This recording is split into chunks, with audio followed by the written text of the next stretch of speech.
TIFU by forgetting there was a snail in there.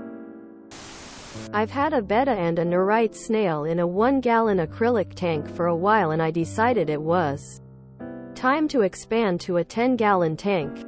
I was excited. I bought cool-looking substrate. It matched what I had mostly. I got new decor. I set up the tank. I added conditioner to the water. Left the tank to acclimate. Finally it was time. I moved my fish from my old tank to the new one. I was excited to watch him swim around his new enormous enclosure. How exciting! Having made the transfer, I removed the old tank and dumped the water. The remaining substrate in the old tank I strained, then rinsed and placed out to dry. I did this because, completely without evidence to support this by the way, if I leave it out to dry out, all the bad water-dependent bacteria on it should then die. Right? Obviously. That was yesterday. Tonight, I'm relaxing after work and I suddenly remember. There was a snail in the old tank. I've condemned it to death. I am evil, and deserve the worst. I shamefully walk over to the gravel I'd laid out, expecting to find a snail shell and a dead snail among it. Camouflaged and forgotten. That is not what happened. I realize that no matter how much I sift through the substrate, there's no snail shell, no carcass, there's no body. The snail isn't there. Where is it? Perhaps within the one piece of decor I took from the old tank to the new one. A tree stump thing that the fish can hide in. No, not there. It's not in the new tank. It's not in the old substrate, which was all caught in a strainer when emptied. Guys, where did my snail go? I see no snail trail leading away from the rocks. I see no evidence of it anywhere. It's gone. I'm certain my cats will find it. Eventually.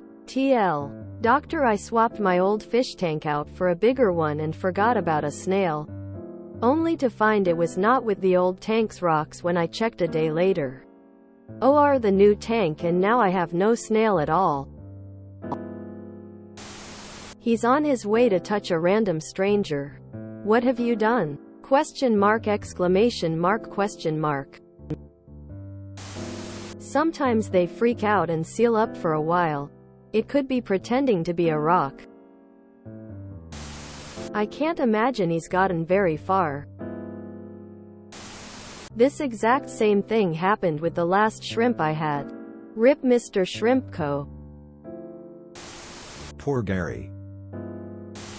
Before reading, I was quite sure the story was about a millionaire.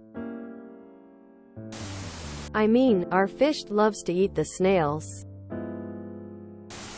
Donahue V. Stevenson. Sorry about your snail. When I was little, maybe 7 or 8, my mom's BF had a tank with an Oscar fish and an algae eater fish. Well, one day they decided to get one of those little aquatic frogs for the tank. My sister and I were so excited. Just instantly in love. He was so incredibly adorable. A day or two later, Freddy goes missing. Mom and BF say, "Oh well, guess he got eaten." Sis and I are heartbroken. Day or two after that, there goes Oscar swimming around with 2 teeny webbed feet hanging out of his mouth. Sis and I are horrified. They figured he was hanging out in the top of the tank. Scared for his life. Justifiably so, as it turned out. But he couldn't stay there forever. Poor thing. He obviously went on his way and is now living his best life in a nearby pond. I'm sorry to tell you, but bettas will eat snails. I think your snail may be gone, pensive face. I once had an aquatic frog that escaped its tank. I looked for weeks and never found it. Then one day I spotted a crispy little corpse in a floor vent down a carpeted hallway about 20 feet from where the tank was. No idea how it got there or how long it survived out of the tank. If you enjoyed this video, please check out our playlists full of similar content. AdamicAtom is like doom scrolling for your ears. Please like, share, and subscribe.